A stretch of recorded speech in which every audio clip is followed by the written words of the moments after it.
Ladies and gentlemen, welcome back to Myth Vision Podcast. We're going to be talking about a hypothesis, a thesis, if you will, on the idea that Jerusalem itself may have been the holy city of Islam in origins.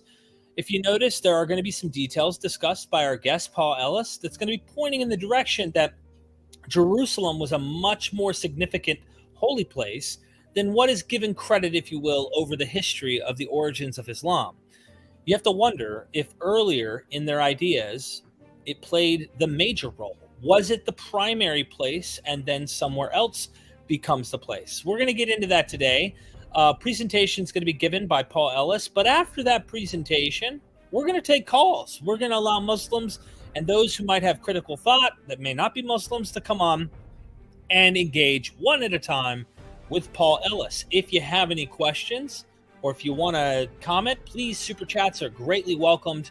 They help us keep the lights on here at Myth Vision. So thank you so much. Hit the like button, drop a comment. I hope to see some positivity in the chat. And with that being said, welcome to Myth Vision, Paul. Hello, welcome, and thank you for having me. Cool. Thank you. I appreciate you tuning in and giving us some of your insights you've learned for quite a while. I want everybody to know you have an academia page. It's in the description. They can go and see your thesis written there. You are trying to write a book. Looks like you've responded to someone as well. They can read your thesis. It's quite long. How many pages is that? It's 100 pages of A4, so yeah, quite long. Well, everybody, please check them out in the description if you're interested in understanding different ideas pertaining to the origins of Islam and holy places. That is going to be a place that's down in the description you're going to want to check out. Also, I've done other episodes with him, just so everybody knows. There's a part 4 on the Jerusalem City of Islam and part 3 that has not made it public that is on Patreon. We've already dropped 1 and 2. They're all PowerPoint presentations with visuals, and of course, there's hundreds of other videos, and I mean literally hundreds of other videos you get to see. Early access, help the community, join. It's as little as $3 a month if you want to join at the lower tiers, and you'll access all the videos. And you can always show love by joining at higher tiers if you appreciate what we're doing here. You just keep scrolling down, and then you finally hit load more, and you'll load more. And don't forget, we have 11 hours right now. The courses, the Unknown Gospels with Bart Ehrman, 11 hours till the early bird special is up, and the cost goes up to join the course. It will be live. You can go and harass in the chat there. I will be there, and I look forward to seeing Myth Vision fans being there in the chat. Paul, I really appreciate you coming on. Are you ready to take on some critical thinking here in a bit? Absolutely, ready to go. Okay, so before we get going, I do want to quickly give everybody a little tease so you understand. If you're interested in checking out more Myth Vision scholarly material pertaining to Islam, we do have other episodes that I've done. Some were with Stephen J. Shoemaker, Sean Anthony on the historical Muhammad, Robert G. Hoyland. I did a couple with him on this right here, as you see in this thumbnail. Also, when it comes to the Quran and linguistic studies, Marijn van Putten, however you want to pronounce it, I try to spell it the correct way and not look like the dictator of Russia. He's already gotten on to me about that. I've spelled it wrong. And then, of course, Dr. Sidki, Haitham Sidki. So check out the playlist. It is in the description of this video if you want to get lost in Islamic scholarship with Myth Vision. And with that being said, let's get the party started. Should I go ahead and pop up your PowerPoint? Yep, definitely. I'll do that. Okay. We've got a bit of a technical problem we were just discussing. So I can't have the animations that I put so much love and care into putting together, but I'll see if I can. While you do that, I want to talk to the ghost of Myth Vision, Inquisitive Mind. Thank you for that super chat. Big shout out to Marijn van Putten, Robert Hoyland, Sean Anthony, Stephen Shoemaker, Haitham Sidki, and Shadi Nasir for debunking Islam. What Muhammad started 1,400 years ago, you guys ended. Thank you so much for the super chat. I hope we can get some critical thinking in here, get some people to come and see if they disagree and why in just a little bit after this presentation. I'm interested in having that happen. Jason Sobek, thank you for becoming a member again, renewing that membership. And someone says, it's not a smart idea to promote your Patreon at the beginning. It's what I do. It is what it is. Smart or not, I do it. But I do appreciate you commenting here. All right, Paul, added it to the screen. I just see your file. That's all I see here. I don't think you shared the right file. Yep. It's. Do you see a page with Al Masjid Al Haram at the top? Nope, I do not. I see your MythVision folder, and I don't see your PowerPoint. Like last time you popped it up, I at least saw your PowerPoint, whatever you did when we were talking before we started recording. And everybody in the chat. Try one more go, and then I can always do it without any PowerPoint at all if you want. You could, but it might help people to be able to follow along with what you're trying to argue.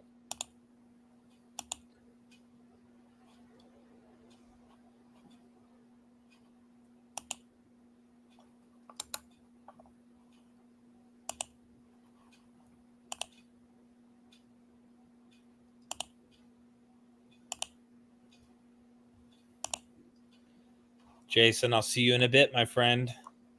Yeah, tomorrow night I'm going to have Litwell on. No, it's all gone horribly wrong. Whatever you did originally before we started, it popped up. It just wasn't. See, I've got entire screen and I've got window. You said window.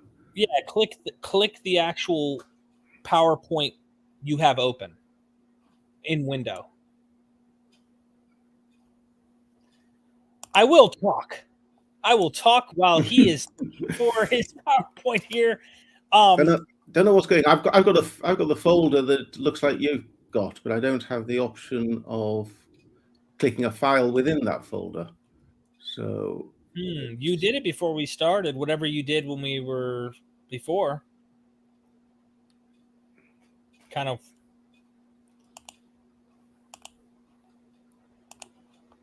Jojo says, Paul Ellis, please talk with Red Judaism Rant on MythVision podcast, please. He has a deep understanding of Judaism, which entails a kind of Christianity and Islam in his mind.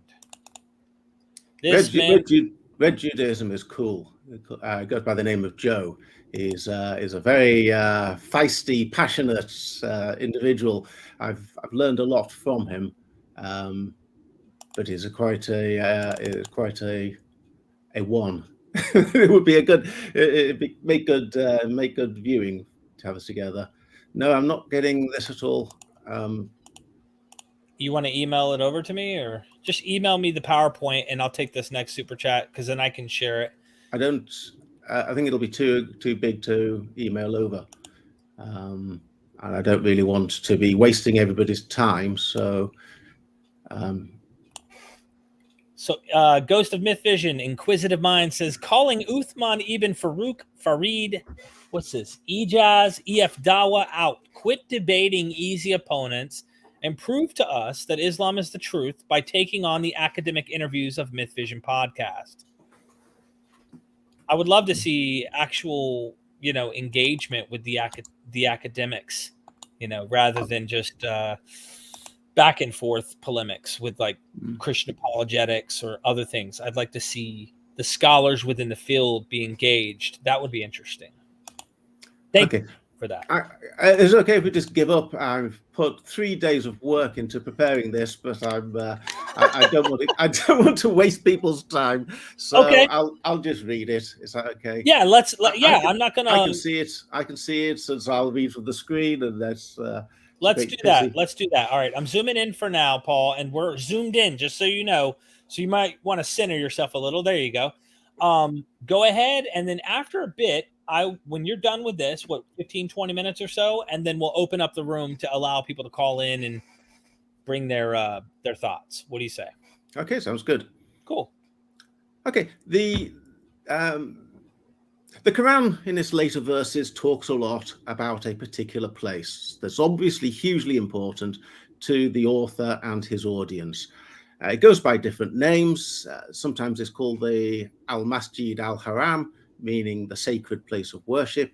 Sometimes it's called the house, or the sacred house, or the ancient house. And on 2 occasions, God's house, or at least it says my house, using the divine voice. Also called the Makami Ibrahim, meaning the standing place of Abraham, and also finally the Kaaba, which is sometimes left untranslated, but which may possibly mean the cube. Of the importance of this place, we are told that it was built on foundations that were raised by Abraham and Ishmael. We're also told that it is the destination of a pilgrimage called the Hajj. It's a departing point for a night journey, which took the Quran author away from the sacred place of worship to some place far away and called the most distant place of worship. And it's also a place, importantly, that the Quran audience or the Quran's community has been expelled from. Now, of its importance, believers are told to face towards this place whenever they pray. They are told to make pilgrimage to this place. And of great importance, they are told to fight to regain access to it. This fight appears to be successful because in Surah 9, but only Surah 9, the Quran audience or the Quran author seems to be in control of the site. He talks about arrangements for the pilgrimage there, and he talks about expelling non-believers or the mushrikun from the site. So he talks about it as though he's in control of the site. Obviously, my thesis is that this is the Jerusalem temple. The Jerusalem temple is the fundamental geographical location of the Bible. And the Quran spends a great deal of its text talking about biblical characters, biblical stories, biblical themes, and increasingly biblical turns of phrase keep appearing in the Quran. So it's a very Bible-centered text. Well, the Jerusalem temple, in a real nutshell, is said to be built on the rock where Abraham had bound Isaac and been prepared to sacrifice Isaac. Centuries later, or generations later, it was where King Solomon placed the Ark of the Covenant. He placed it on the same stone, and he then built the temple around the sacred stone. It then plays a very pivotal role in Jewish history. It's destroyed by the Babylonians. It's then rebuilt. It's then Jesus comes along and associates himself. He takes the temple as he associates his body with the temple, and he drives the moneylenders out of the temple, calling it God's house, and then is destroyed by the Romans. Now, if you were to ask, of all these characters, where is the sacred place of worship, none of them would have any doubt that it would be the Jerusalem temple. If you asked Abraham, you asked Moses, you asked King David, who selected the site or recognized the site, King Solomon, and then in the New Testament, Zechariah, Mary, and Jesus, where would you think was the sacred place of worship? They would all say the Jerusalem temple, or in the case of Abraham and Moses, it hadn't been built then, but they would say that rock or the place that God would set out for the temple to be built. I guess just to put that in a nutshell, is like, if we're looking critically at the Hebrew Bible, like clearly a lot of even some of the more documentary hypothesis, supplementary hypothesis scholars will tell you, like, the people in Judah dominated a lot of this text, and we're pointing out that it's all centered around Jerusalem being the holy city and the holy place. And all of these stories kind of indicate that, even if there are, like, at best, the other place would have been Gerizim, but not down in Arabia. It would have been somewhere up in the north, not more southern than Judah, just to point that out. But Judah would have been the place. And it's a place in the Hebrew Bible. It's the place in the New Testament. So now we get to this thing. We're starting to my point is not that I should put my cards on the table. I'm a practicing Roman Catholic. But my point here isn't that any of this stuff actually happened.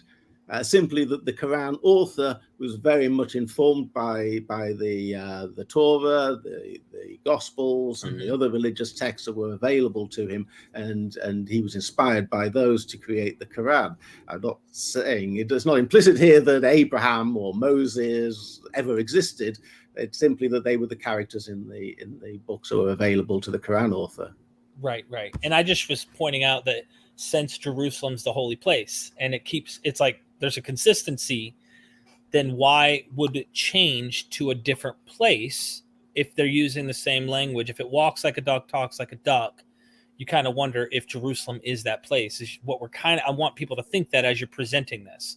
Like, yes, why wouldn't this it must be so strange for any reader of the Quran to be reading a story about Abraham and then hear something about making a pilgrimage, and then read something about Moses, and there's something about fighting to regain the sacred place, and to keep chopping and changing between all the stories which are all set around the biblical landscape, and then keep telling themselves, but we're talking about a completely different story down in Arabia that's completely unrelated geographically. There's almost nothing in the Quran apart from the night journey that suggests that there are two places involved here. Okay. Talking about the Maqam Ibrahim, the standing place of Abraham. This occurs in Surah 2, verse 125. And it says, when we made the house a place of pilgrimage for mankind and a sanctuary, take the Maqam Ibrahim as a standing place of Abraham, as a place of prayer. And we made a covenant with Abraham and Ishmael and said, purify my house for those who circumambulate, those who make retreat, those who bow and prostrate. Well, the phrase Maqam Ibrahim, or the standing place of Abraham, should make anyone familiar with the Bible think of the story of Abraham and the binding of Isaac. But in particular, the word Maqam appears 4 times in the telling of that story. When Abraham is traveling with his son Isaac to the place where God's going to show him where the sacrifice is, it uses the word Maqam. It says it brought the wood for the burnt offering and set out for the Maqam that God had told him about. And on the 3rd day of traveling, Abraham looks up and he sees the Maqam in the distance. And when they reach the Maqam, they then build the altar. And finally, in verse 14, Abraham, when Isaac's been spared, Isaac calls the place Maqam, meaning, and then he gives a name, which means the Lord will provide. So the word Maqam appears 4 times in the Hebrew in the telling of the story. And so when the Quran says the Maqam Ibrahim, anyone who's familiar with reading the story in the Hebrew would recognize that that's the association that they're trying to draw.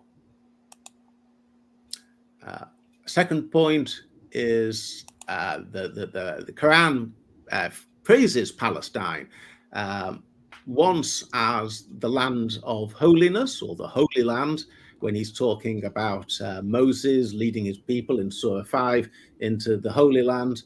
And in Surah 21, it talks about Palestine as a land that we have blessed, in verse 71 and also in verse 81.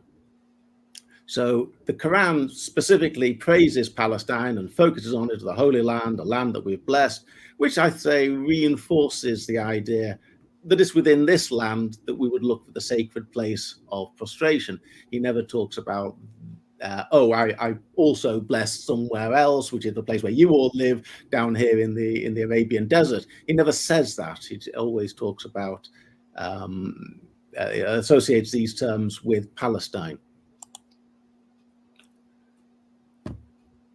The house, the idea of a house of God is very important. The idea first arises in Genesis chapter 28, when Jacob falls asleep with his head on a stone, and he has a vision of a ladder with angels and God going up and down and God at the top. And Jacob, when he awakens, he makes this this stone that he's been sleeping on, and he puts it upright and he makes it into an altar, and he calls it Bethel, which means Bethel, the house of God. Later on, much later on, when the Israelites are coming out of captivity, God gives instructions for how to create the Ark of the Covenant and the tabernacle, and he says, "This is so that I may dwell amongst you." And when the Israelites make the tabernacle and they put the Ark of the Covenant in the tabernacle, there's a theophanic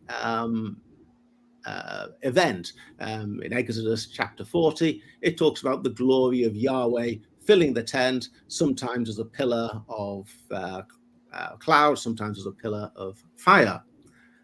When the Israelites then occupy the Promised Land and they build Solomon builds the Jerusalem temple, effectively the same theophanic event happens again. The glory of Yahweh fills the house of Elohim, and all the high priests have to retire. They can't go in there because of the great light and the fire that's coming out, showing that God has occupied the temple in the same way that he had occupied the tabernacle of the Israelites in the wilderness. Finally, on this point, the temple is referred to in the New Testament as being the house of God, particularly when Jesus quotes from Isaiah when he's driving out the moneylenders, saying, my house should be a house of prayer. And it's very interesting. I find it kind of interesting that Jesus, that episode is called the cleansing of the temple. And on both occasions that the Quran uses the phrase, my house, it is within the wider phrase, purify my house. So I think there's a connection there. He's saying, purify my house, knowing full well that in the Gospels, Jesus called it my house at the time that he's cleansing the temple. Now, if there's any doubt about this, to my mind, is absolutely put to bed by a verse that I've seen very little attention given to, which is Surah 2, verse 248. In this, it says, and their prophet, it's talking about the Israelite prophet, and in this case it's Samuel, said to the Israelites, truly the sign of Saul's sovereignty shall be that the Ark of the Covenant shall come to you bearing Sakina from your Lord. And then it talks about some other things, a remnant left by the house of Moses and by the house of Aaron. Now, this word Sakina is an Arabic cognate of a Hebrew word, Shekinah, which means literally a dwelling, but which is a term used by the rabbinic Jews to talk particularly about God's presence in the Ark of the Covenant and in the temple.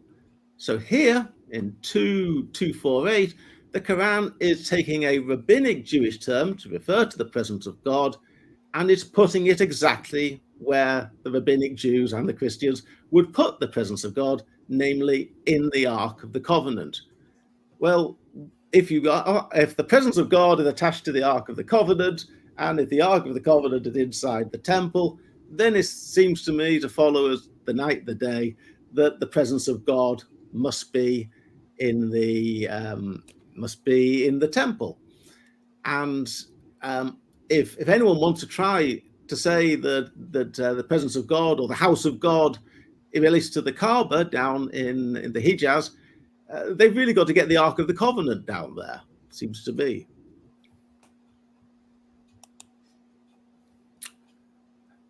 In the later surahs, particularly Surah 3 and Surah 19, this idea then seems to extend to Mary. The story is told of Mary growing up in the temple in 3:37 and 3:42-48, and in 19, 16, and 22. That's in the 16:2-22. The Quran twice tells this story about how Mary was raised by Zechariah in the temple, and on one occasion it's told how she's fed by angels. It says how Zechariah arranges for the selection of Joseph as a husband. Well, many Muslims must be scratching their heads and thinking, well, okay, what's this got to do with us? The Quran is notorious in the earlier surahs for not giving any real background to the prophet, prophets like Noah just seem to appear from nowhere. There's never any explanation as to where they come from or who they are. Solomon or David, you're expected to just know the story. But here, not only do you have the background to Jesus, but you have the childhood of the background of the mother of Jesus. And it must seem very strange to Muslims. Why does the Quran just include this information? Well, the answer is it's tapping into a Jewish tradition, which is that Mary's womb became the Ark of the New Covenant. If you're a Christian and you believe that Jesus represents a new covenant, and that on his death, the old covenant comes to an end with the ripping of the veil of the temple, then Mary's womb becomes a new covenant, and the Christian tradition that you get in the some apocryphal gospels of Mary living in the temple is placing her womb where the Ark of the Covenant used to be. And it would be interesting enough on its own, but it's even more so because Jacob of Surah wrote a sermon on the subject. And Jacob of Surah, we know that the Quran author was familiar with the writings of Jacob of Surah, because the story of the 7 sleepers in the cave, is a retelling. It includes some details that were only otherwise in the version of the story used by Jacob of Surah. So we know the Quran author read Jacob of Surah. We know that Jacob of Surah regarded Mary's womb as the Ark of the New Covenant, and that's why she was in the temple, and that's why the Quran puts Mary in the temple. So it's all about the temple, like the Ark of the Covenant, and now with Mary, you've really got to look and if to read the Quran with any kind of understanding of its biblical allusions, it all heads back to the temple.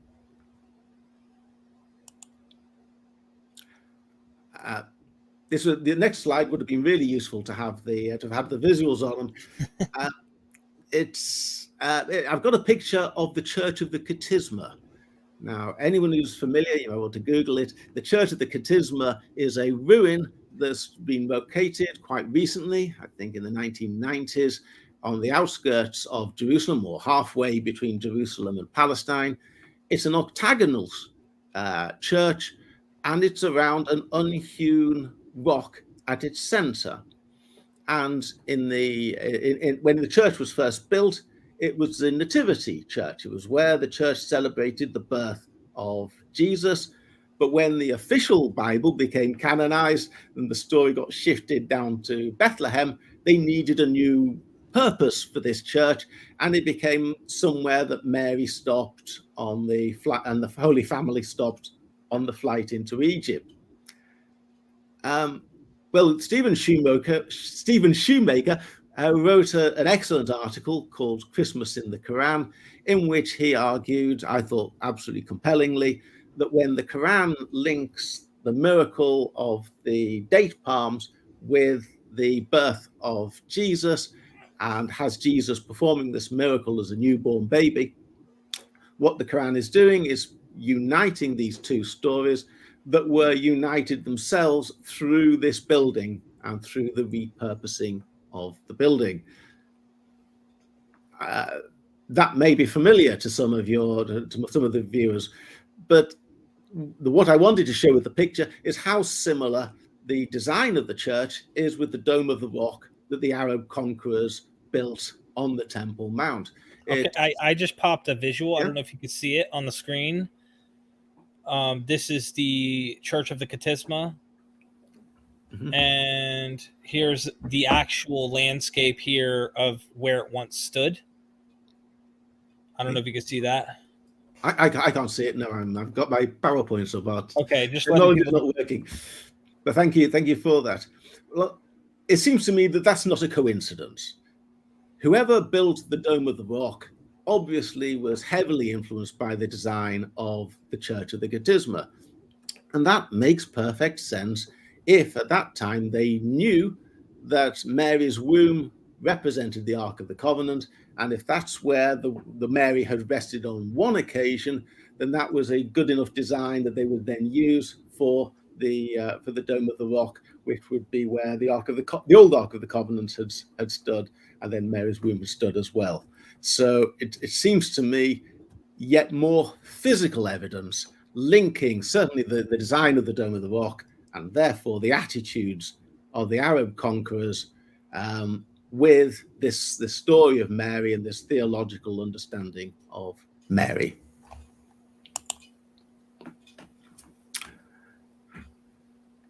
Now, the other, are you still here? Oh, yeah. Oh, okay, yeah. I showed them, by the way, while you did that, I pulled up a Dome of the Rock from above, and it looks like a hexagon shape, something to that effect. But same thing with the church. And I was just showing I tried to find an aerial view of both, but people could see that there seems to be some type of pattern in terms of the building structure, the shape, at least, of the building structure. So anyway, yep. There's actually another one, the Dome of the Ascension on Temple Mount is another. Oh no, sorry, not the Dome of the Ascension. There's another little octagonal church with a stone in the center up on the Mount of Olives. I think it was a chapel built by Christians, I think, to celebrate the ascension of Jesus from there, but it's not the Dome of the Ascension, that's somewhere else. Okay, moving on, and then you've got the eschatological landscape. I've spoken on this before on the video number 2. The belief was, it says in the prophet Zechariah, that on the last day, God will stand on Mount Olives, and people will pray to his feet. Got that Christian song, how lovely on the mountain are the feet of him. This is about the Messiah returning at the end of days and standing on the Mount of Olives. He's then going to go into Jerusalem by the east gate. The Mount of Olives is then going to be split asunder, and a great plain is going to be created there, upon which all the nations of the earth are going to be gathered for judgment. Those who are found to be worthy, or who God takes mercy on, will be admitted into the New Jerusalem, lambs on the right, and those who fail the test, they take the route down to the Valley of Hinnom, which is to the left of the Jerusalem temple, and this is a place that has become associated with hell. Jesus refers, I think, about 20 times to the fires of Gehenna, that the evildoers will be thrown into the fires of Gehenna like weeds. And this is an idea or a word that finds itself into the Quran. The Quran talks about Jahannam as the word for hell. So when the Quran talks about Jahannam, it is using a very specific geographical reference to the Valley of Hinnom, which is in Jerusalem. And when the Quran talks in its early, more apocalyptic surahs of mountains crumbling into dust and being split asunder, and the mountains being moved, and a great plain of judgment being created, it is borrowing very specifically from the language of Zechariah, who places that on the Mount of Olives. So it seems to me that the Quran's apocalyptic visions are very much based in the Jerusalem landscape, and and most Muslims, I think, would actually agree with me, because it's a perfectly orthodox Islamic view to say that the end of days will come about and the great judgment will occur on the outskirts of Jerusalem. But if you accept that part of the story, why not just go the whole hog and say that Jerusalem is the sacred place of worship? Because that's clearly the place that the Messiah is going to go to on the last day to sort us all out, lambs from goats. I'll try and speed up a little bit. The word Muhammad itself is used twice in the Hebrew Bible as a epithet for the temple. In the Song of Songs, the Shulamite bride describes all her lover's attributes, about how he's got strong arms like beams of the cedars of Lebanon. He's got nice chunky legs like golden pillars, and these are all epithets of the temple, or attributes of the temple. And then she concludes, and my lover is Mohammedan, which means the desirable one. And then in the book of Ezekiel, Ezekiel is told that his wife is dying, and he's told that the temple is going to be destroyed. And on both occasions, he shouldn't mourn for them, because his wife will be resurrected and the temple will be restored. And in both occasions, his wife and this temple are called the Hamad. I'll say that again, the Muhammad, the delight of his eyes. That's Ezekiel 16, 21 and 25. So the term Muhammad is used twice in the Hebrew Bible, the only two times that it's used to refer specifically to the temple. Was that a coincidence that the Quran author would adopt the name Muhammad for himself when that term is used particularly in relation to the temple? I find you have to believe an awful lot of coincidences to say that the Quran was not written about the Jerusalem temple. Of the two things that one has to do as regards the sacred place of worship, in terms of in times of peace or regular activities, believers are told that they have to face towards it when they pray. Well, that is exactly what the Bible tells Jews that they have to do. It tells in the first book of Kings, chapter 8, Solomon tells his soldiers, wherever you go, just pray to the Lord and pray towards the city that he's chosen and the temple that he's built in God's honor. So in that sense, the Quran is specifically replicating a prayer that is in the Hebrew Bible. And even more specific, we have to make pilgrimage there. The Quran's pilgrimage is called the Hajj, but the Torah prescribes 3 pilgrimages, which says they use, again, the same word, the cognate, which is Hag. And they are the Hag Hamasot, which is the Feast of the Unleavened Bread, the Hag Sabuot, which is the Festival of Weeks, and the Hag Sukkot, which is the Festival of Tabernacles. So the Hebrew Bible has 3 festivals, 3 pilgrimage festivals that have to be celebrated at the temple. The Quran doesn't actually specify a number of pilgrimages, but it does say that you have to make pilgrimage, or believers have to make pilgrimage to a sacred place of worship, which it calls the Hajj, the same word as a Jewish pilgrimage. Not only that, but you have to make an animal sacrifice there, which is dictated by the Jewish scriptures. That you have to circumambulate.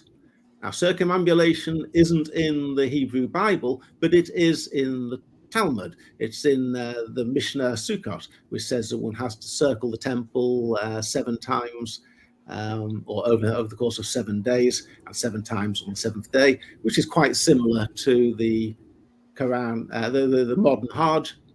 And in an interesting area where modern practice hasn't caught up, the Hebrew Bible says one has to carry plants, and the Hebrew tradition, or the Jewish tradition, has a thing called the lulav, which is 4 precise plants, willow and myrtle, and so all bound together. Now, the Quran says you have to carry kaleda as you circumambulate the holy place. And what is kaleda? Well, it means the word kaleda comes from the word to twist, and it's normally interpreted as garlands. So the idea that you should have twisted plants and you carry twisted plants in the Quran links exactly with Jewish tradition. Of course, where you're going to get any plants to make nice garlands out of in Mecca back in the 7th century is anyone's guess. There are no plants that you could get a nice garland out of. I just don't see it. You're lucky if you can find the odd solitary bush, but nothing that could sustain a pilgrimage industry. I had one of my correspondents recently said, oh, well, maybe they brought the garlands with them from Taif. But Taif is like 60 kilometers away. And the garlands would be in a bit of a ropey old state, I think, by the time they got over the mountains to Mecca, and that's really illustrates the lengths you have to go to make the story fit Mecca. So, what do I think happened? In a nutshell, 602 is a key year. In the year 602, two big things happen. First of all, Khusro, the Sasanian emperor, executes the last Lakhmid king of Hira. Hira is the most developed Arabic city of its time. Hira is the place where it is thought that Arabic language was first written down, where the Arabic alphabet was devised. It was also the center of the Nestorian church. It was also less than 4 miles away from the Jewish academy, or one of the two Jewish academies that created the Babylonian Talmud. So I would have thought if there's anywhere you want to look for the origins of the Quran, Hira would really be the place you want to look for it. Khusro executes, as I say, the last king, and he does it by a very specific method. He has the last king trampled to death by elephants. The second thing that happens is, a few months later, the outbreak of the Byzantine-Sasanian War. If you know the story, Maurice is overthrown by Phocas, and Khusro goes to war with the Byzantine Empire to avenge his father-in-law, Maurice. Well, the Quran is essentially an apocalyptic text. It's warning of the last day, particularly in the early surahs. And apocalypses have a very specific genre by this stage. Apocalypses tend historically to have come out of times of war, the invasion of Judah by Assyria, and then the invasion of Israel by Babylon and Babylonian captivity, and then the revolt of the Maccabees against the Seleucids, and finally the Christian apocalypse coming out of the destruction of the temple by Rome. So a very clear program has come about, which you can see very clearly in the book of Revelation, whereby the end of days will come about after a great war, and a great war that will center around Jerusalem. Well, that is what you get in 602 and the years after 602. You get this great war. Byzantium is driven out of the Middle East, and Jerusalem itself is stormed in 614. And this is precisely what one would expect to see for somebody living in Hira, who has seen their own king trampled to death by elephants, and now sees the blighter who did it now invading Jerusalem and putting an end to a program to try and restore temple worship there. This is exactly the background that we get for the Quran, and in particular Surah 105, one of my favorite surahs. Have you seen how God dealt with the companions of the elephant? This is a reference to Khusro, who conquered the Jerusalem and who trampled Newman to death with an elephant. It's also an allusion to the Maccabees episode, where the second book of Maccabees, Nicanor is besieging Jerusalem with elephants, and Judas Maccabeus prays to God for an angel to come along and smite the elephants, and the Maccabeans are successful, so they deem their prayer to have been answered. So the Surah of the Elephant can be very easily explained by a reference to contemporary events within the apocalyptic genre, and encouraging the defenders of Jerusalem. And you do not need this frankly nonsensical story of Abraham marching an elephant hundreds of miles across stony desert and sandy desert in order to tear down a building that was teetering and about to fall apart anyway. So what happened then? I follow the view that Jacob of Edessa knew what he was talking about when Jacob of Edessa says that Muhammad was a king, and he might not have worn a crown or sat on a throne, but he was a leader. He arose as a person of prominence within the Arabic people. And then after the Jews were expelled during the war and they come and join him, I follow the story as told by Sebios, which is that the Israelites and the Arabs came together, and they had Muhammad formed an army out of them, which then invaded the Middle East. So all the early references to Muhammad from historical sources come about from between 630 and 660, all have him in Palestine in a martial capacity. You got Sebios says that he's leading an army that invades from the southeast. Thomas the Presbyter says Muhammad is massacring, or the Tayi of Muhammad are massacring villagers in 634. Sophronius, the Patriarch of Jerusalem, can't give his Christmas Day Mass at Bethlehem because the godless Saracens have captured the road in between, which is exactly where the Church of the Katisma is to be found. The British Library Gospel fragment talks about a battle being fought with the people of Muhammad in 637 or by Galilee. And finally, of course, Jerusalem falls to the Arabs in 638. But it didn't fall to the Arabs out of nothing.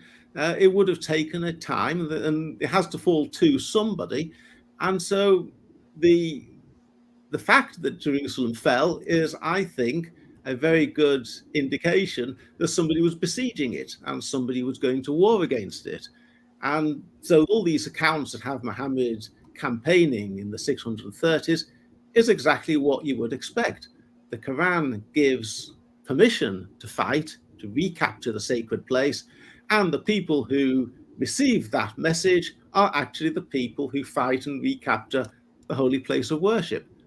Remember, we do not have a single clear, unequivocal reference to Mecca in the Hijab, not just in the Hijaz, not just now, but for a further 130 years after the fall of Jerusalem.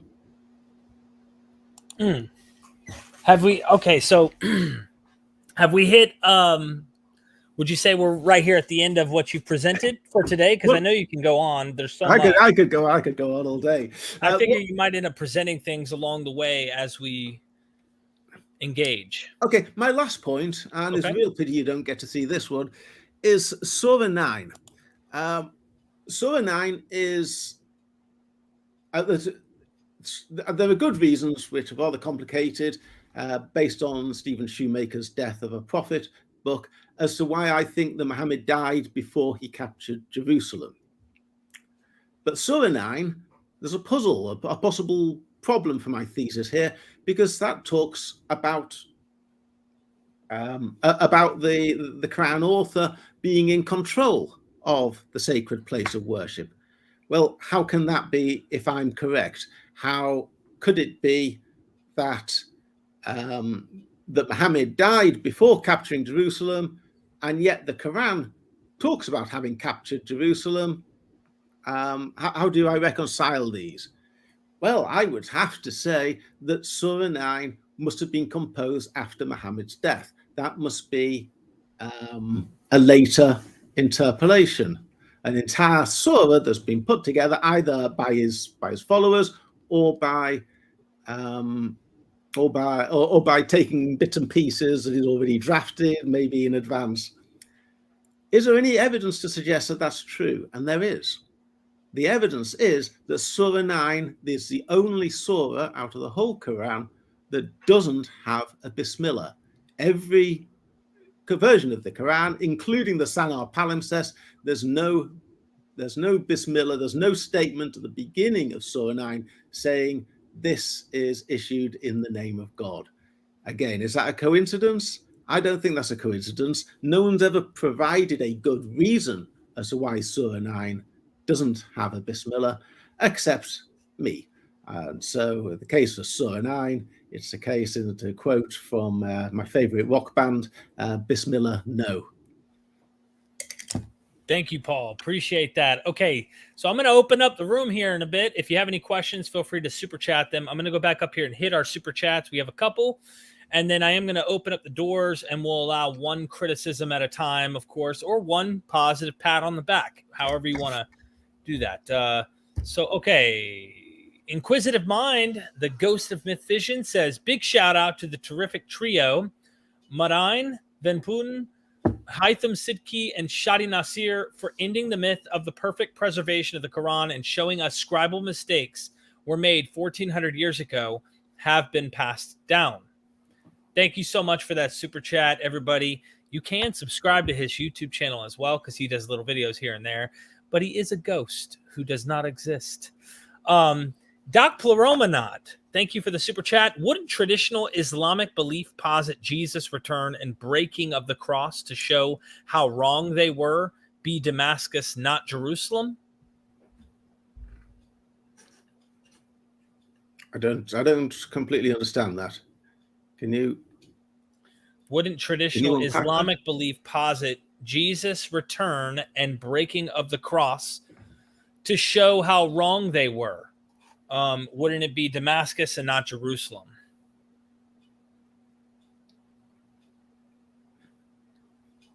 No, I don't really see the logic. Damascus doesn't get much of a reference in the Quran, does it? The only possible reference I've seen to Damascus is it might be the fig in the Surah, is it 95, of the fig and the olive, but Damascus doesn't get much of a mention in the Quran. So I don't understand the gentleman's point. Okay, I'm adding the link here. If you have any questions, I will take them throughout our dialogue with those who may join us to, critique or give their insights, whatever they think. But yeah, feel free to do that. And I just posted the link so we can allow some conversation. I probably have about 45 minutes left. So let's make it fun while it lasts. And I will pin that comment. Replacing pinned comment. And there you have it. If you want to stop sharing your screen, Paul, you can. That might help free up some of the space here at the bottom. And yeah, so ultimately, it looks like you're trying to take a consistent approach in saying the holy place, if you will, the house of God, has always been and still was Jerusalem. And I'll ask this question as we're approaching this. In what way did that change over time? Like, what do you think happened where it went from Jerusalem and now it all of a sudden is down here in Mecca, like in the middle of nowhere? What do you think? What do you personally think while I allow people to join in? It's a mystery. One can suggest one or two general rules, that Muhammad and the Quranic movement wasn't particularly popular at that time. You can't persuade religiously motivated people, particularly if they've won a great victory, to change their fundamental story. There's one thing that the human race has learned about religion is you don't crush a religion in that way. The more you're persecuted, the more passionate people are. So the only way I think one could do it is if you actually persecuted to death the people who were Muhammad and his companions, and it may well have been that there weren't that many true believers actually amongst Muhammad, and when he died, an awful lot of them were only there for the booty and were quite happy to leave the religious side behind. So that would be my kind of take on it. The book survives. And what we do know is that people carry on canonizing the book and creating manuscripts. So the book survives and the book becomes very popular, but you wouldn't get, I think, a very strong feeling that from an early stage, people just don't really know what it means. I would guess. Interesting. Okay. I got a super chat here. Abel Chavez. Feel free to join if you have anything you want to ask Paul, or if you're trying to bring some critical disagreement or something. Let's do it in a polite fashion, but either way, let's bring the gloves off, and come on in here. I read that Mecca and or Medina, if you measure the miles, it adds up and equals to the New Jerusalem in the New Testament. Someone is making allegory into reality. You ever heard about that? No, it's my mind doesn't really work that way. What's it? 12,000 furlongs or something? What the measurement of the New Jerusalem? I'd have to pull open Revelation to see. But it is interesting that the cube is significant there. But there's also an interesting thing when you go back to the Gilgamesh. Gilgamesh is building an ark, a cube-shaped ark in one of those scripts, and there's measurements. They tell you, this is the length and the height, or the width and the height and whatnot. Revelation seems to have another cube. And I don't know if that's because they're aware of something like that, or if I don't understand what the cube significance is. But then you do find another cube being practiced within Islamic tradition. But maybe it's irrelevant and it's not genetically connected in any way. I don't really know. Oh, it all goes back to Gilgamesh. Yes, right. If you're serious, you need to get to grips with that. Yes, Noah, Adam, and Eve. It's all Gilgamesh. Yeah, I agree. I definitely think there's something to it. But yeah, the numbers there is significance in the numbers and calculating them. In fact, I'd have to pull it up. It's been a while, but there's definitely something to do with the measurements of Gilgamesh. Or the ark in which Gilgamesh is building, and the 144,000, I believe, that you find in Revelation. There's some type of numerical significance. Don't really know. But thank you, Abel, for the super chat. I've never read that myself. Mr. Monster says, are there any connections between the city of Petra and city of Jerusalem and the city of Mecca? Thank you, Mr. Monster, for the super chat. All right. Good question. I'm still think that Petra could have a role to play in this, but I like to think that everything that I've said has been based on evidence. I justify it with the text of the Quran and biblical allusions and historical evidence. I don't want to go wandering off into the world of speculation and imagination, tempting though it is. But I have to say that Dan Gibson's account of Abdullah ibn al-Zubair taking a black stone, having to take it away into the desert, and then sending it away into the desert, and then he loses the war, and he's got these people in the desert with the black stone, and they don't really know what to do with this thing, but people come around to pray to it. They said, oh, well, let's just build a shrine here, and that somehow becomes linked with the story of Muhammad. Seems a possibility, but I don't really know that. The Quran talks about cave dwellers, doesn't it? It talks about ruined homes that are cut into mountains, the people of Tamud. So it may well be that at some stage they passed through Petra. Could easily be. Thank you, Mr. Monster. Yeah, I've heard of the position. I've heard that even this is a serious issue in actual academia. So it's not like just people who come up with like conspiracies to try and make this up. There are legit scholars, PhDs in the field that say, hey, we've got issues with the traditional narrative. It's got problems, and like to be certain of where Mecca and Medina are right now Mecca especially may not have been there initially. It may have been further up north. We're not really sure. And so I don't want people to think this is just conspiracy theories. There are actual academics. Robert G. Hoyland was explaining on the last episode I did with him. I said, what would you say is the most controversial debate right now in scholarship within the idea of Islam or origins of Islam and whatnot? And he said, probably, where was Mecca? Where was the place? And this is something that I guess what's her name? Mrs. Cook. Patricia Crone. Patricia Crone. I'm sorry, Cook. I don't know why Cook came to my mind, but yeah, Patricia Crone was like the big, like, person who like opened this up and was like, we got a problem here. But I'd like to just make clear that I didn't say that Mecca was Jerusalem. Mecca is nowhere in the Quran does it say that Mecca is of any particular importance. Not even 100% sure that Mecca existed.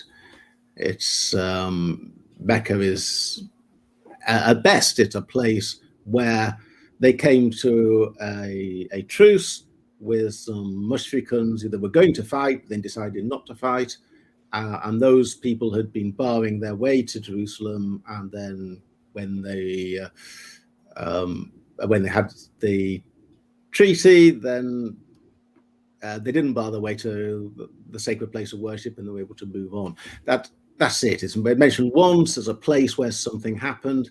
I'm not 100. I have my theory about Mecca, which is too involved to go into, but I'm not 100% sure it was even a real place. But if it was, it wasn't the sacred place of worship. It had to be somewhere else. It was where people lived who were blocking the believer's way to the sacred place of worship. Thank you so much, Mr. Monster. I appreciate that. The ghost of Myth Vision is back. Inquisitive Mind. Is the Dome of the Rock Solomon's temple as Beit HaMikdash? Sounds like Beit al-Mikdis or Mikdais. I don't know how to pronounce this. So it's the holy house, isn't it? The Beit Mikdash is, I think, the holy.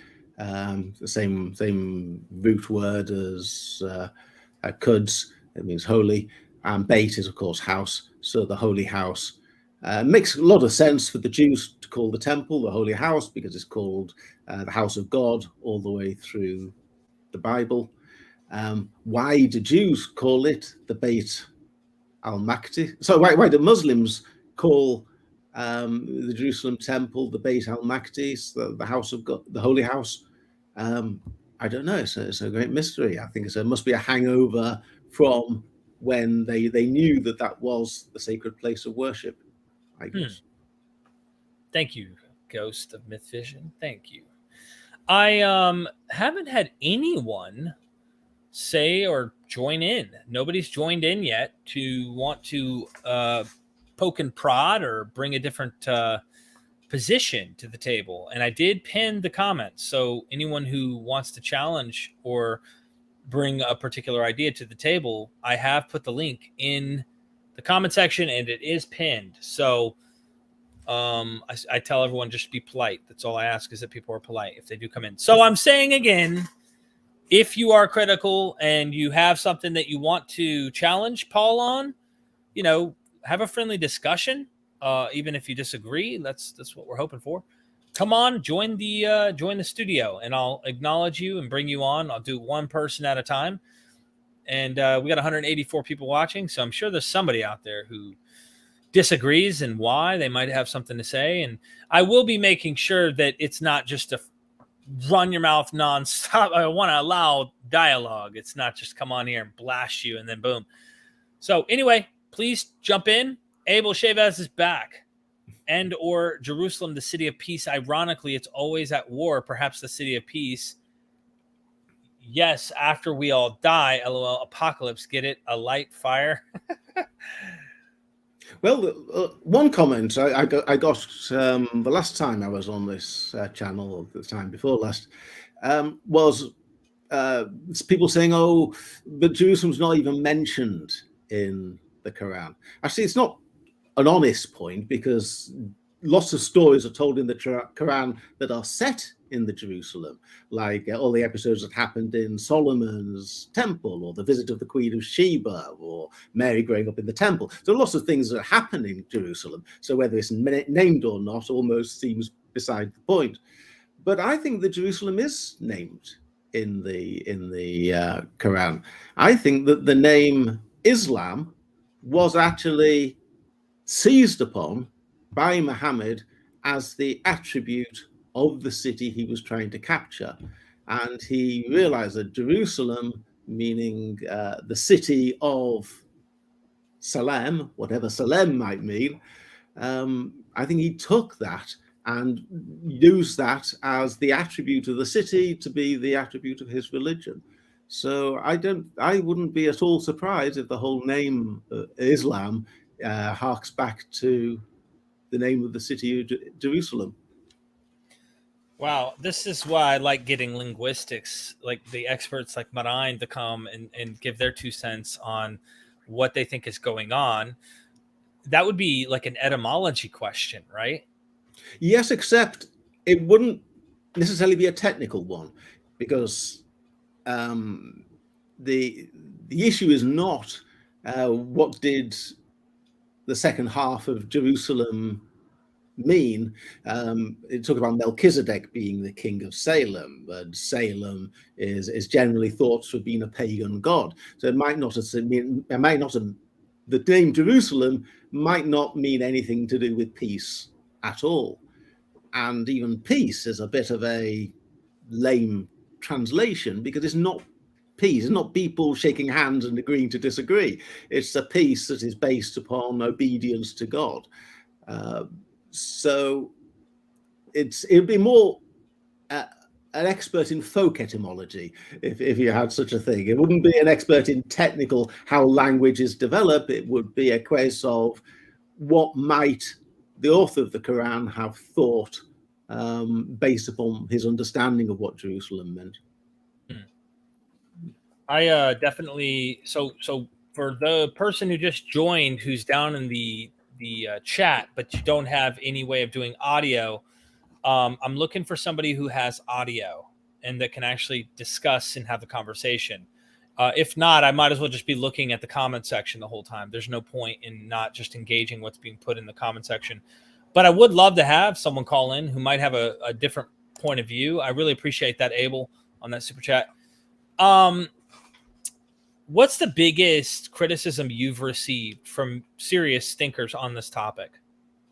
Well, I'm gonna keep throwing questions at you till either someone shows up or we'll wrap things up, because nobody's showing up. Yeah, I've been putting this out here on this channel and on by Jay Smith, and before that Sneakers Corner, if you know that channel. And I've heard of it. It's nobody has really put a dent in my arguments. I mean, part of the reason I look forward to putting it out there is in the hope that somebody is going to come out with some real serious criticism, and it really doesn't. Some of the questions that I've changed my mind on one or two peripheral points. There's a guy called Islamic Pie who I wrote my response to, and he made some good points, and he changed my mind on some aspects about the meaning of Surah 17, and the question of what is the house. I've changed my view on that a little bit. The house is now the foundation stone. It's not the building, the temple with the walls and the ceiling. But in terms of the core idea, nobody has really said any reason why the Quran doesn't point, not just once or twice, but 20 or 30 different ways to the sacred place of worship being the Jerusalem temple. And what argument can you really make? You say it's all a coincidence? I find no one's tried to make that argument. So I saw someone in the chat earlier that was mentioning something, they were within some form of Judaism or at least impacted by it. And of course, that would make sense if they're praying in the direction of Jerusalem, which in some of our presentations, you were showing early building structures were literally made in that direction, pointing in that way. We see evidence within the Quran that they were praying in the direction of Jerusalem. That's kind of odd that the direction changed. Did it change within the Quran itself? The Quran talks about changing the direction of prayer. There's a guy called Holger Zelentine. I don't know if you've read his book on the legal culture of the Quran, and he shows that an awful lot of the Quran's legal and ritual provisions come from a text called the Didascalia Apostolorum, which was a Christian sort of manual for good living that was circulating at the time. So an awful lot of, for example, the rules about women covering up and drawing their thing around their chest, and this all seems to relate to this Didascalia Apostolorum. And he points out that that uses the word Qibla, or a cognate of the same word, to refer to praying to the east. So that word, QBL, or the same root, as is then used in the Qibla to talk about changing away from a Qibla towards praying to Jerusalem. And so did it used to mean praying to the east? He's changed the Qibla that used to mean pray to the east. And there's a good clue of that in the Quran, because a couple of verses earlier, that's 2:144, but you go 2 verses earlier to 2:142, it says, to God belongs the east and the west, which is exactly the sort of thing you might say if you wanted to discourage people from praying to the east. You say, yes, you pray to the east, but to God belongs the east and the west. I now say pray towards the holy place of worship. So that's my take on that. Interesting. Okay.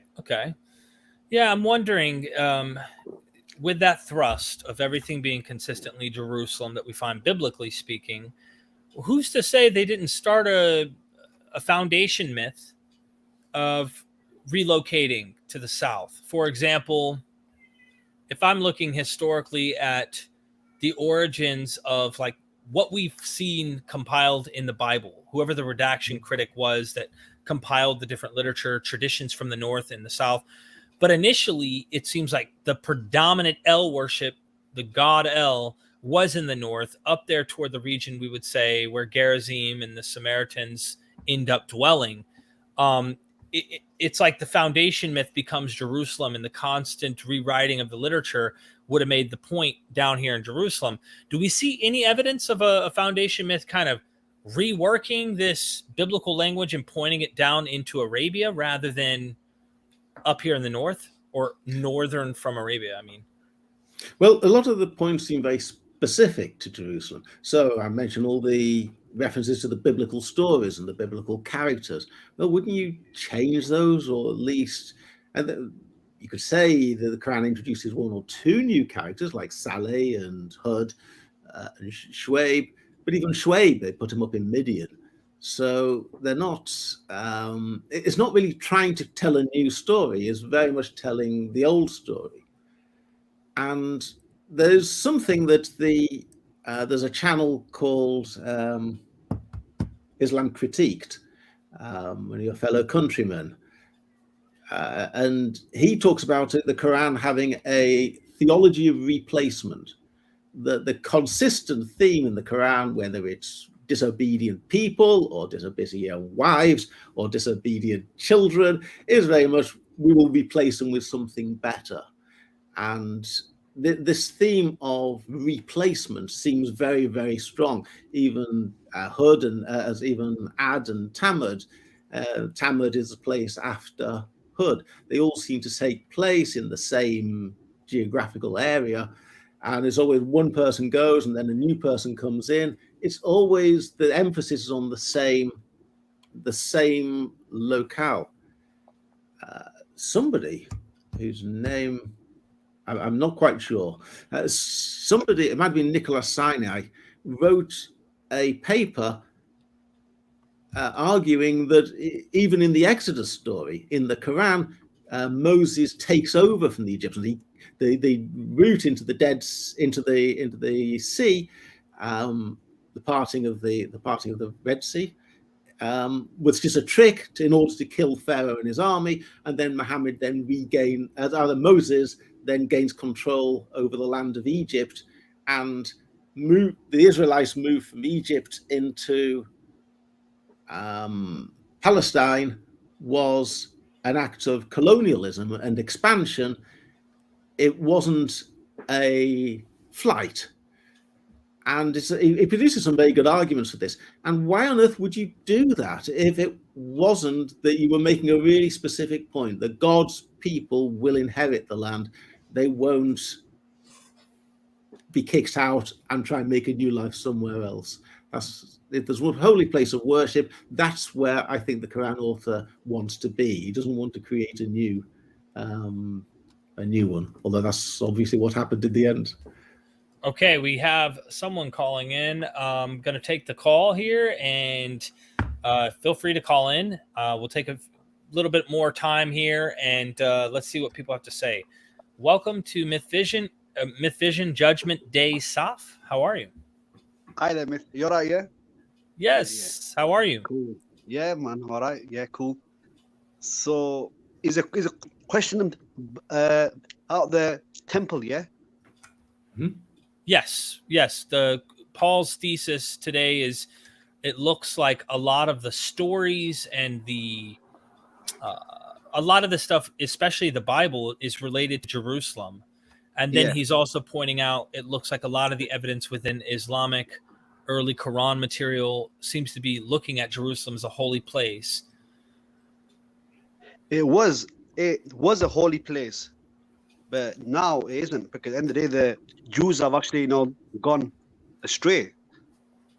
So obviously, God had Jerusalem as a one of the holiest sites in the world, but the Jews kept going astray. So God, got rid of them. So just to ask the question here, and then I'll allow Paul and you to go back and forth.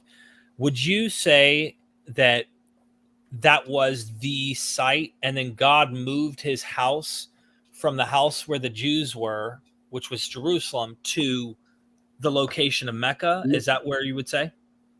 First, it was a Temple Mount, where Solomon built the temple.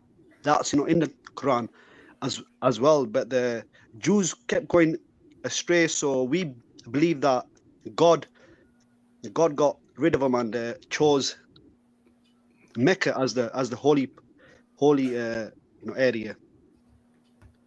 Because if you read the Old Testament, God has been punishing them for thousands of years, and in Jeremiah chapter 3 verse 8, God says that I'm gonna get rid of them completely. I'm gonna cut them off completely. He actually warned them. And then if you read Matthew chapter 21 verse 43, Jesus said to Israel that the kingdom of God will be taken away from you and given to another nation who will head their roots. So if you read Matthew chapter 21:43, Jesus gave the message from God that the kingdom will be taken away from you completely and given to a nation who will head the fruits. And now this nation which he was on about was going to be Mecca, we believe, because if you read the Torah in Genesis chapter 17:20 and 21:17-18, God said to Hagar through the angel, I'm gonna make Ishmael into a great nation. And here in Matthew chapter 21 verse 43, Jesus is saying the same thing, that this kingdom is going to be given to another nation who are going to do the God's works. And we believe that is the area of Hecca and the Kaaba. Okay. Paul, did you want to respond to that? Well, I kind of broadly agree with the gist of it. That is what the Quran says. The key surah of Quran, to understand it, is Surah 2. There's so much there, and yes, it starts off with 39 verses talking about the human state, and then spends 80 verses listing every single time that the Jews have been disobedient. Sometimes mentioning them 2 or 3 times because he's running out of material, and then from 124 onwards, the Quran is setting out a new community, and it's saying exactly as Judgment Day Saf was pointing out, that God's covenant with Abraham wasn't for people who are misbelievers or people who foul up. It's for the obedient servant, and that was definitely how the Quran represents itself to its community. But the question, and you could say that events followed that out, because the Muslims did have this fantastic empire building splurge, where they come from almost nowhere to controlling this vast swathe of land from southern France to Central Asia, and they seem to come from within 100 years, or they managed to get Jerusalem within 10 years. But the question really is about the sacred place of worship. Yeah. Why do you think, Saf, Mecca, why would God need a second house? If his point is that the Jews have been disobedient and he's giving the land of the Jews to more obedient servants, which is the general theme of the Quran, why do you need Mecca at all? Mecca doesn't fit in. You don't need Mecca, do you? What you need is pious servants who can come and take over the temple, and as 2:125 says, purify my house. No, we believe that the Kaaba in Mecca has been there since the time of Abraham. So in the Quran as well, it says that, and we believe that the holiest site, the most holiest site, is the Kaaba, which is the oldest site in Islam, and we also believe that the tefillin, which the Jews wear on their forehead, the tefillin cube, we believe that is the Kaaba, because they have to wrap a strip around the arm, a black strip around the arm 7 times. So if you question a rabbi, why are you wearing a cube on your forehead and wrapping a black strip around the arm 7 times? That is because we have to walk around the Kaaba 7 times, because that was when God commanded Moses in the Torah that you have to wear the tefillin. You have to put the Torah words in there. You have to wear tefillins and go do the pilgrimage in Arabia, and that's what we believe, that Moses and Aaron took the children of Israel from Egypt to the Kaaba and did pilgrimage.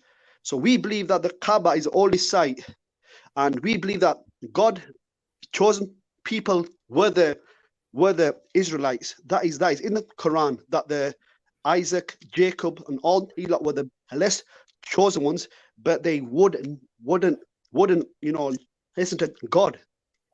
God was always angry with them, always with Moses, David, Isaiah, always saying the same thing, that these people are going to get punished again. And if you read Jeremiah chapter 3:8, God says, I'm gonna divorce Israel. I'm gonna divorce Israel.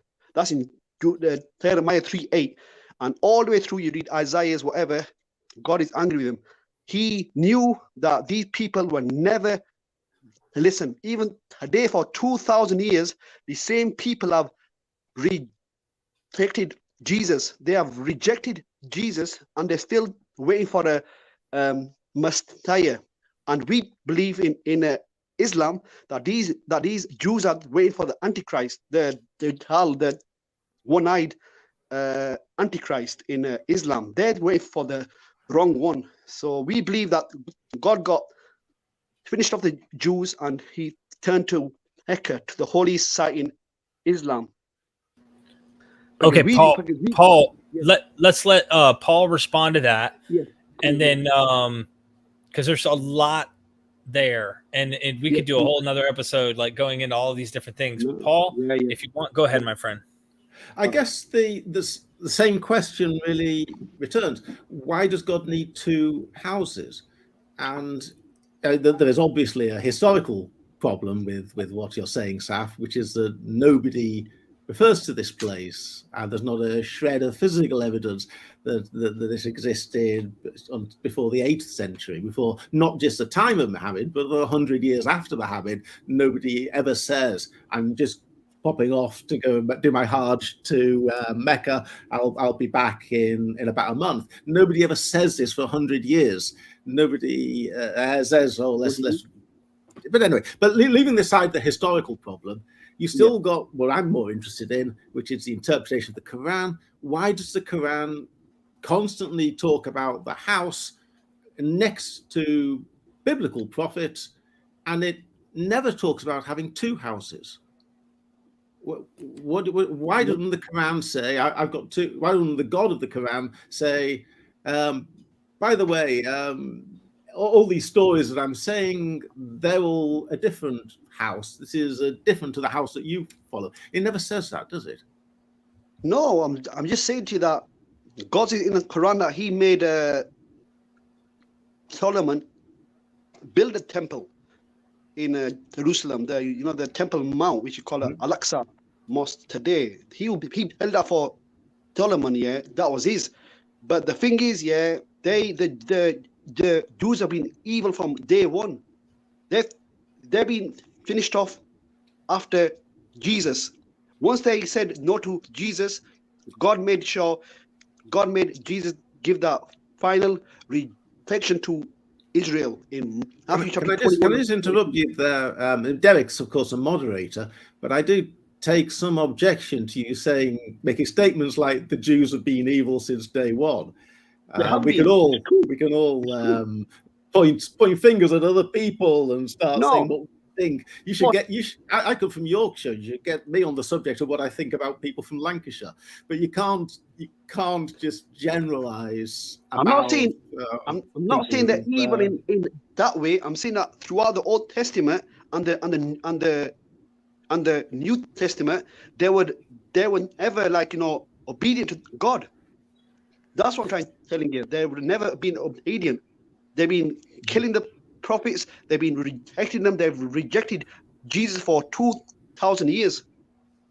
So this sounds like in the New Testament, there are academics who see an anti-Jewish tone, and it sounds to me, and I could be wrong here, but I'm throwing this out there. It sounds to me that some of that tone has filtered its way into Islamic thinking toward Jewish people. And you read the New Testament, and this is what you're going to see. You see Jesus speaking against certain groups, but John seems to be the biggest one that kind of generalizes the Judaios, the Jews. And so a lot of scholars would say the Gospel of John is anti-Jewish, and it blames them. Your father is the devil. You are children of the serpent. You are the seed of the snake. You are, and it's like slamming the Jews over and over and over. Not all of them. Huh? Not all of them. He wasn't calling all of them the serpents and this and that. He was just calling the Pharisees. The Pharisees were the evil ones. So there were good Jews there as well, but there was a group called Pharisees, the evil ones that just had been hypocrites. So you were calling him, you father of the devil, this and that. So there were good Jews there as well, believers, and there was evil ones as well. So he was just addressing the evil ones. So real quick, without getting caught up in the different gospels and what they might be trying to imply, because some of them are different. Mark and Matthew might be meaning something a bit different than John. That's just been my research with academics. The Penny Dreadful says, "Hi, gentlemen. Paul, why did the Arabs conquer Damascus first, several years before Jerusalem? What's going on there? Sorry, I can't join you guys." Okay. First of all, Penny Dreadful, thank you very much for your comment. I think you are the Islamic Pie that I mentioned earlier on. I think you use different names in different forum, but this is a gentleman who I wrote my response to, and I'm afraid I was very slow at answering his replies, which is why I had to create a montage of all the replies at once. To answer the question, why did the Arabs conquer Damascus? I would suggest it's just strategic reasons. And that's assuming that they did conquer Damascus. because they might not have been the only players here. It may well be that Muhammad was leading a band of religiously fired up believers in his own message, and a group of Jews who are coming along and forming an uneasy alliance. The Doctrina Jacobi talks about the Jews and the Saracens working together. But there may be other forces. I mean, Umar might be leading a completely separate, different group of Arabs. So I wouldn't assume that we know exactly what happened. But if Muhammad did capture Damascus, I would suggest it was just simply strategy. Why did we liberate Paris before moving on to Berlin? It's just that was just the way it fell, I guess. Just so one more thing, my friend. I've got another caller, so just a heads up. Thank you. Yeah, just one more thing. I just want to say, this number one is Paul was the one that destroyed all the teachings of Jesus. Paul, the one that's called not Saul, me. the one that printed Paul. He Paul was the one that destroyed the whole teaching of the Jesus, because Jesus was teaching the Torah to the Jews. But this man comes out of the blue, Paul comes out of the blue. He destroys everything. This is why he went to the 12. He went to the temples of Asia Minor, and they rejected him. They wanted to kill him. These Torah hiding Jews, they wanted to kill Paul. So this man Paul caused the main corruptions to the teachings of the Christians. This is why Christians have gone, astray completely. Some people see a very strong comparison between Paul's preaching and being rejected, and Muhammad's preaching to the Meccans and being rejected in the traditional narrative. Some people say that they fulfilled very similar roles, but I don't know.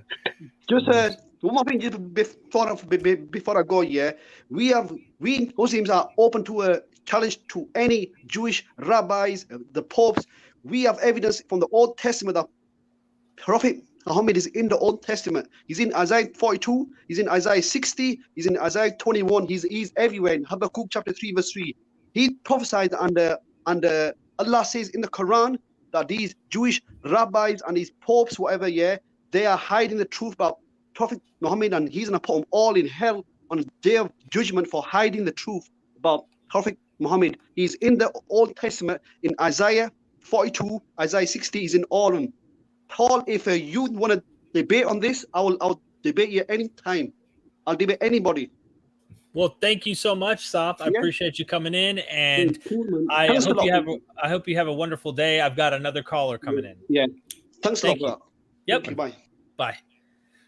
Before we take our other caller, I just want to let everybody know that keep studying, keep learning, try to go outside of your bubbles as much as you can.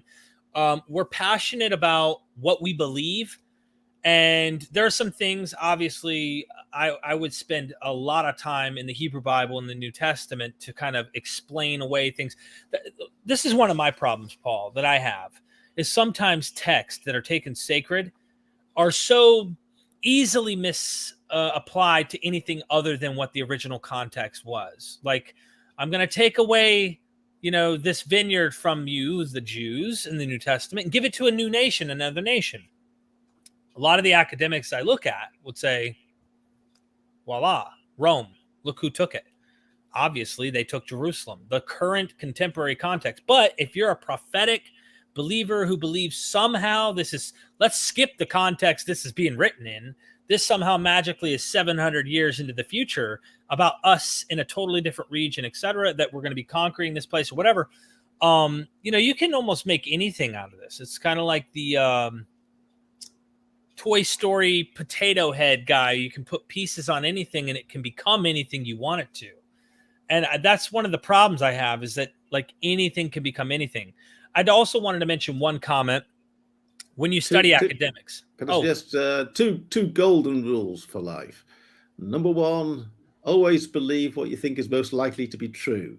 So you don't believe what you want, you believe what you think is likely to be true, and you can only do that if you expose yourself to all the possibilities and all the evidence. That's the way you work out what's likely to be true. So see where it leads you.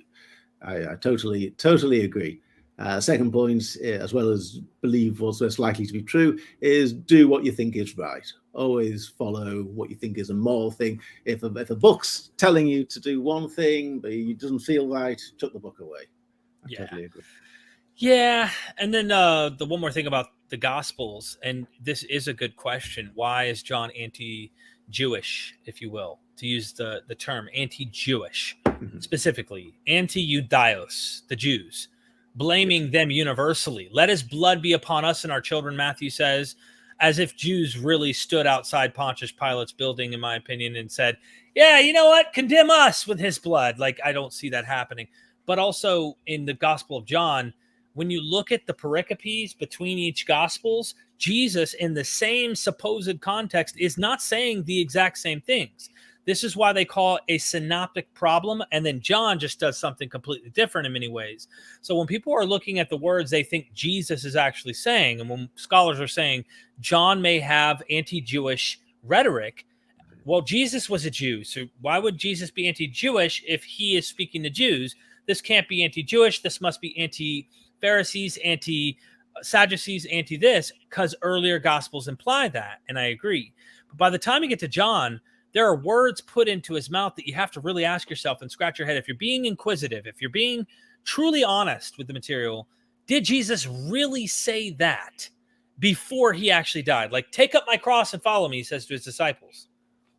He hasn't even died yet. There is no sign of carrying a cross yet. Now, one can say, well, he was predicting that he's going to be there. But it's almost like that infancy, the painting where Jesus is there in the manger, and secretly in the upper right-hand corner of the actual painting, there's a cross and a man on a cross hanging on the post there in the barn. You kind of wonder, hold on, he's being born right here, but you already have him on a cross. It's anachronistic. And it's kind of trying to say something after the fact. So did Jesus really say these words, or is the author putting their spin on things here against Jews who may not accept Jesus at this point?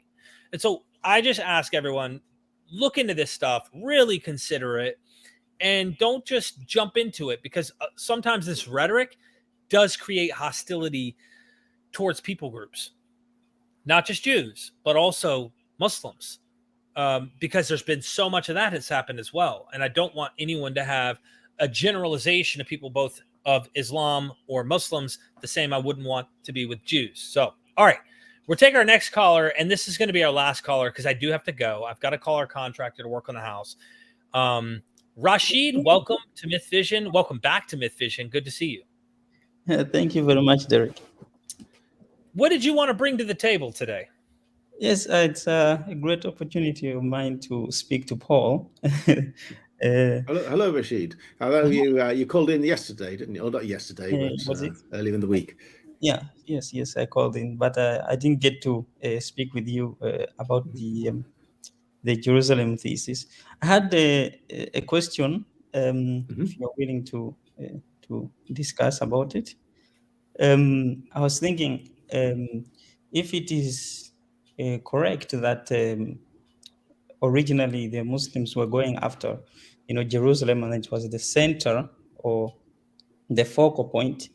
If it is true, I mean, because we know from Islamic history that there have been different groups of and functions of Islam, how is it possible that all of them diverge towards one Meccan site or holy site? Like, for example, we know that they had so many differences within Islamic history as far as theology is concerned, but one thing they united on was the location of Mecca. Like, they never discussed about any possibility. And how is it possible that they could unite, to one common house, considering the history that is there between the different sects within Islam? That's an excellent question.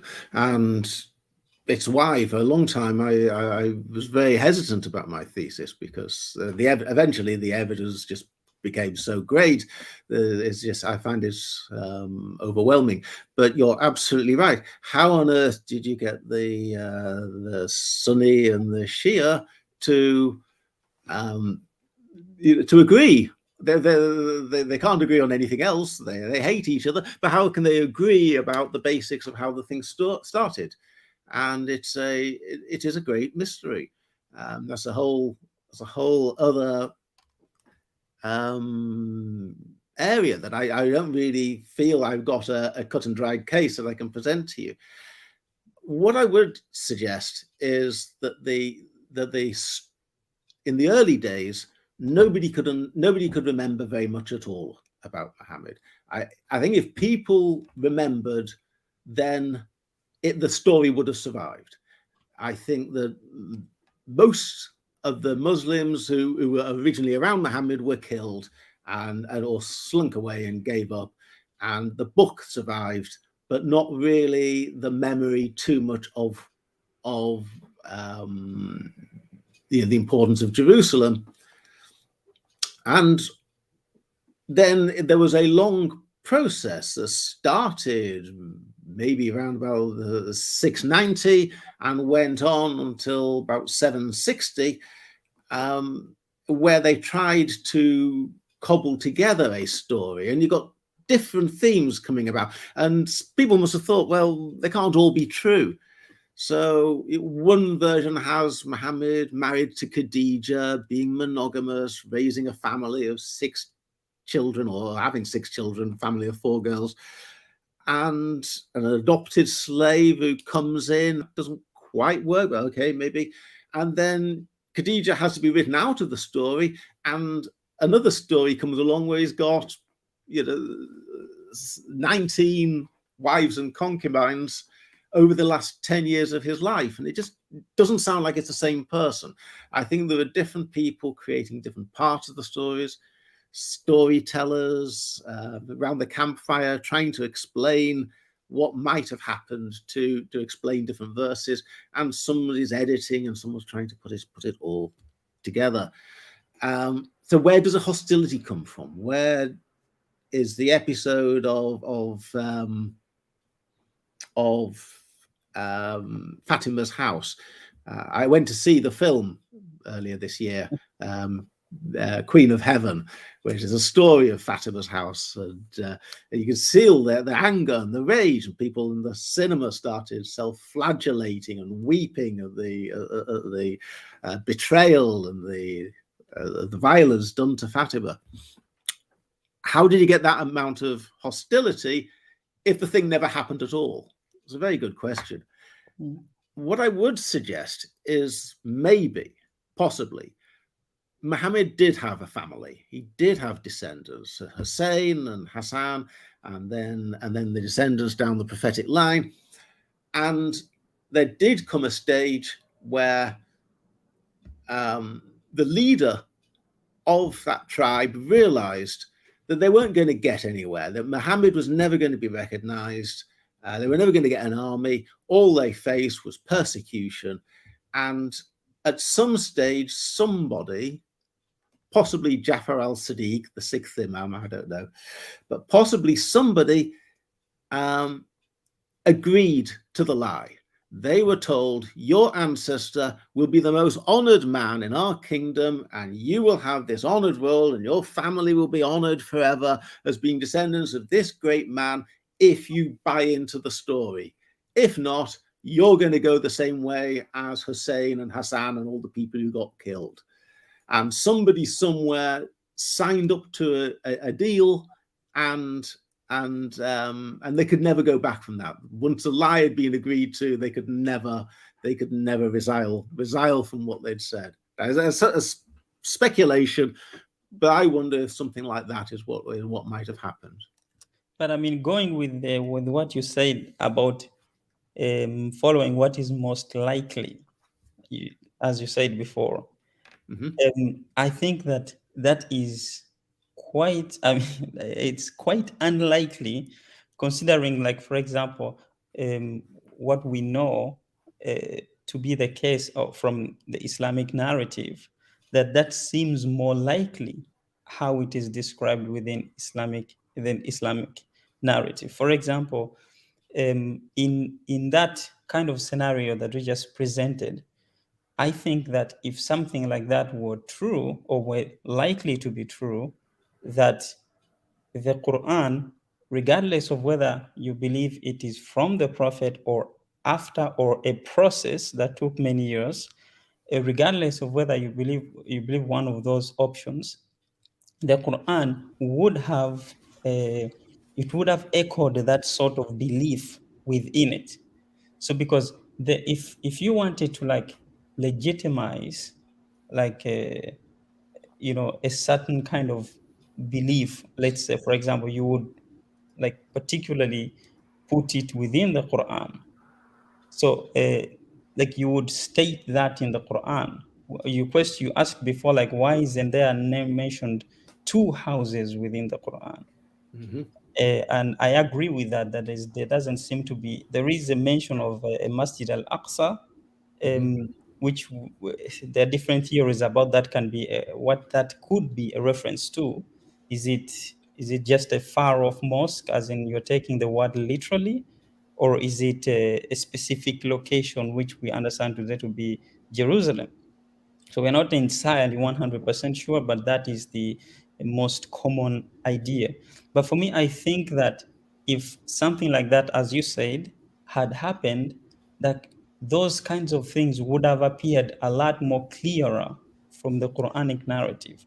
Like the Prophet Muhammad is dead, and people don't have a memory of him, and that kind of thing. Like, how far do you place the Quran? Do you place the Quran as a process that took Rashid, years? make this your final question, because I do have to go. My wife is calling me, and I got to get off of here. But ask your final question here, and then I'll let Paul respond, and then I will be wrapping things up for this episode. Okay, sure. Let me make it fast. Okay, how do you place the Quran? Like, do you consider it to be a process that took many years? Like, how far do you place it in relation to Muhammad? On the timing of the Quran, I broadly accept the Quran, the traditional analysis. I think the Quran must have come to its completion between 630 and 645. So, and it was written mostly by one man over his adult life. So it would have taken about 20 years or so at most.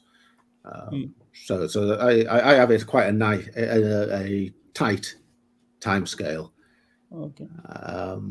You make very, very good points about how, and it's a mystery. We simply don't know. What I would say is that there is no traditional narrative for most of this time. And for those people who think that there's any truth in the traditional Islamic narrative, you have to explain why it took 130 years of ruling over this vast empire, and nobody mentions him for the first 50 or 60, but it's still another 100 years until anyone writes down his history. I agree, there is a mystery there. It's so it's not as though you have to fight against a narrative. The narrative isn't even there for most of the time. Thank you, Rashid. Always appreciate your kindness when you come on and bringing your thoughts. So thank you so much, man. I appreciate you. Thank you very much, David. And Paul, thank you very much. No, thank you for the comments, questions. Come back on anytime we do these. Sure. Thank you. Bye. Bye. Okay, one more super chat. Aaron says, always wonder why religions need apologists. Creating unity in the chaos. We'll watch tomorrow. Take care. Thank you so much for the super chat, my friend. I definitely think that, apologetics are there to put out fires that tend to come up. And whether you think that's a good thing or a bad thing, either way, I think there's some agreement there, trying to defend why you think yours is true and not false. Paul, any final words? Just something quick to our audience as we are going, because we could go on and on as I show them your academia and whatnot. Yeah, well, if anyone wants to plow through the academia article, it's 100 pages long, and it's meaty. It's not a light read. It's packed with evidence. You probably got a taste of it in my rather long introduction. I would genuinely love it if somebody could come along and really do a piece on it and really refute it and say, you know, this is one problem or this is another problem and this is why it can't be right. I would just love that, to have it tested, because an idea is only ever worth anything if it's tested. But so far, as this evening has shown for 2 hours, I'm not really sensing that there's any great hostility or any great opposition that anyone's finding to it. So hostility to it, but I don't see a counter argument. If you can see one, please bring it on. Thank you. Thank you so much for that. I also hope that everybody who's watching will consider joining Mythician's Patreon. Work very hard. I'm in the middle of a move while simultaneously trying to balance this wonderful channel, bringing all sorts of education and ideas to you. You can private message me here. I hope that people will consider, you know, participating and helping out with the work that I'm doing. So I seriously appreciate that. And also, we only have 10 hours now till the early bird special for Bart Ehrman's Unknown Gospel course is going to go up in price. So jump on that before it's too late. I hope to see you all there because I will be there. And thank you, Paul, for, again, coming on. Maybe we could do this again. Yeah, I'd love to. What I would like, I think I've done my gallop through the thesis enough times now. What I would like to do is if you have time, just talk about one particular section, that section of Surah 2, from 124 to 151, because that's really the key to the Quran. And it ties in very nicely with the guests that you had. I forget the gentleman's name, but he wrote, "Why Did Abraham Murder Isaac?" Yes. And I've bought that book. It's on the strength of your podcast. It's a brilliant book. It completely supports what I'm saying. Wow. And it's been very helpful to me. I'd love to. We need to do a follow-up and discuss that. Maybe I can even have him come on. I don't know. But that would be fantastic. He is centered around Hebrew Bible. I thought it was a great book. Okay. I thought it was fun too. It was a fun read. So yeah, thank you. And just so everybody knows, Paul is not an academic in the PhD sense. He's kind of an autodidact, if you will, who's dived into this material. I like the phrase "have a go, hero." I'll use whatever phrase, you know. But yeah, no, we both are admiring academic work, and I'm very cautious when I approach apologetic work, because you can do that with William Lane Craig. I'm sure that Muslims who want their beliefs to be true will go and read someone like William Lane Craig or someone who has a PhD that is a Bible apologist, and they're probably going to go, nope, I don't agree. Jesus wasn't crucified, or Jesus didn't rise from the dead, or whatever kind of argument. They don't believe them the same reason I'm not listening to apologist scholars in Islam to try and tell me an unfiltered, unbiased truth to what is going on. I want to use historical methodology. And that means we're going to have to use natural premises when we approach the data to try and draw conclusions. And we aren't going to make leaps like, well, an angel actually did this, or, you know, whatever it might be, that's some metaphysical or spiritual miraculous claims, things like that. You don't approach history that way and try to get to the bottom. That's a faith claim. Anyway, Paul, thank you so much. Everybody go in the description. And until next time, ladies and gentlemen, never forget, we are Myth Vision.